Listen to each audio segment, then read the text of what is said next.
As you know, the principle of the Poverty Truth Commission is about giving people with a lived experience a voice, and in the more forums that we can do that, not just within the confines of Poverty Truth Commission, we're always welcoming those kind of opportunities to help make change and lasting change.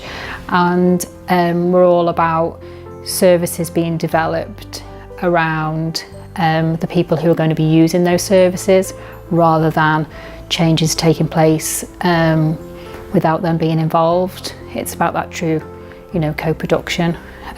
We've got the expertise in the room, and I think we found, that really, really works to make that lasting change.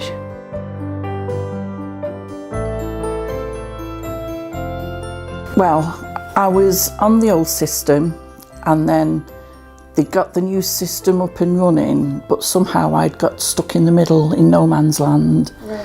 So I didn't get paid for 2 months, and that's why I got help with the food bank, because I just didn't have the money. I found out I lost my job and I couldn't afford the food. There's universal credit is demeaning to anybody. Like £614 a month, and you try to find food with that, it's impossible. And the food bank was a godsend for me.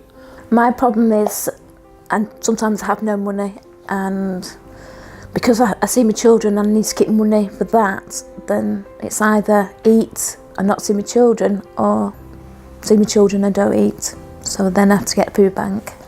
So you sort of try and keep your gas off for the heating so that you can sort of survive a bit.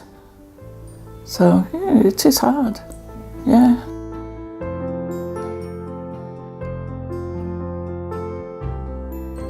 I've only been like the food bank once since I've been in Northwich. I felt a bit, as you call it, a bit shy about it at first, and a bit, how can you put it, because I'm old-fashioned type, a bit proud. That's how I am. Pride, that's gone right out of the window. You feel ashamed about going. You don't really know what to expect in there, the people you're going to meet or anything. Well, I had to go into town, and I walked past the church. It was the Methodist church, and I walked past it because I thought, I'm not going in. And I thought, no, I'll go in.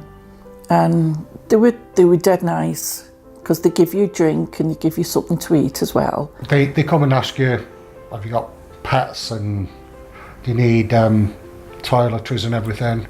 Make a list.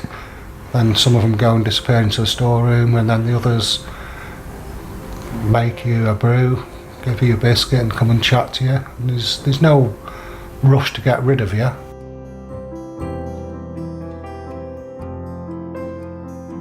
A lifeline, a very, very good lifeline.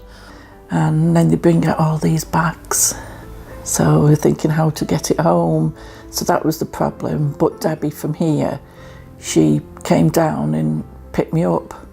Because that's one trouble, is that you get quite a few bags, so it's taking it back home, especially with me, because I have a stick as well.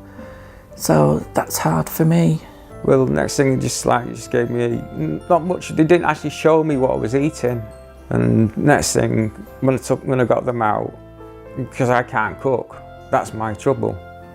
It was always the ex who did the cooking, and I can't cook, and so it's just me being on basic, beans on toast, spaghetti, or cheese on toast, or anything like that. I'm just that sort of person.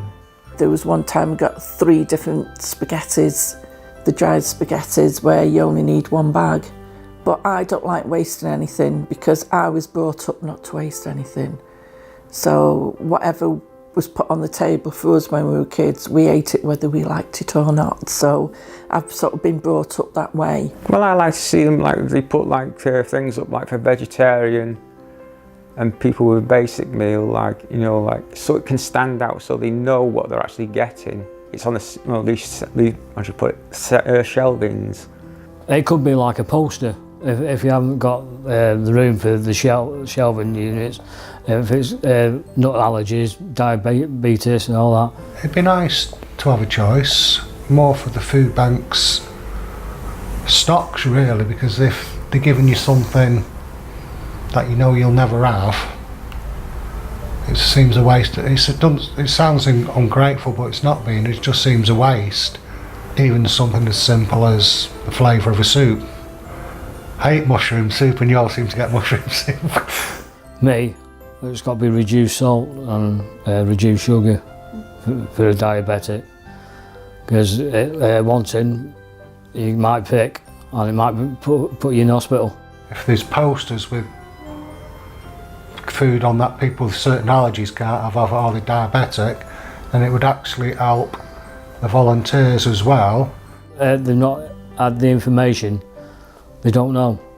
So it's hard to explain to some people, but if they are trained, it might be easy for the next person.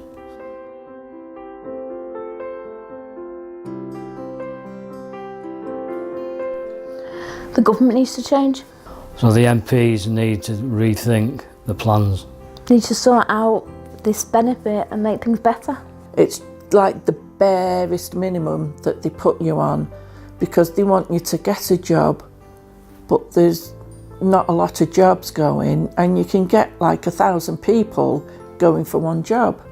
So it's not as easy as what they're saying it is. So they need to change it, definitely change it.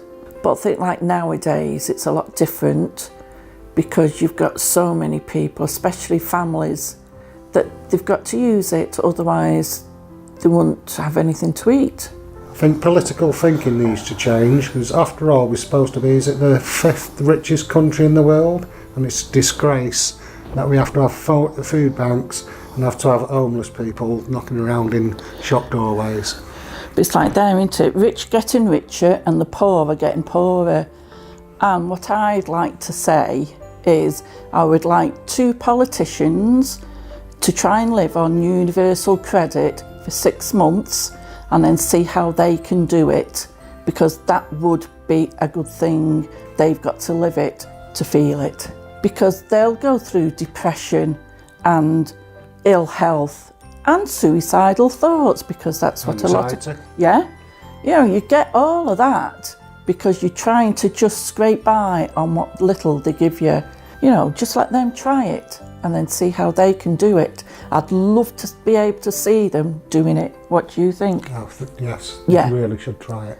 Definitely, because that is my thing.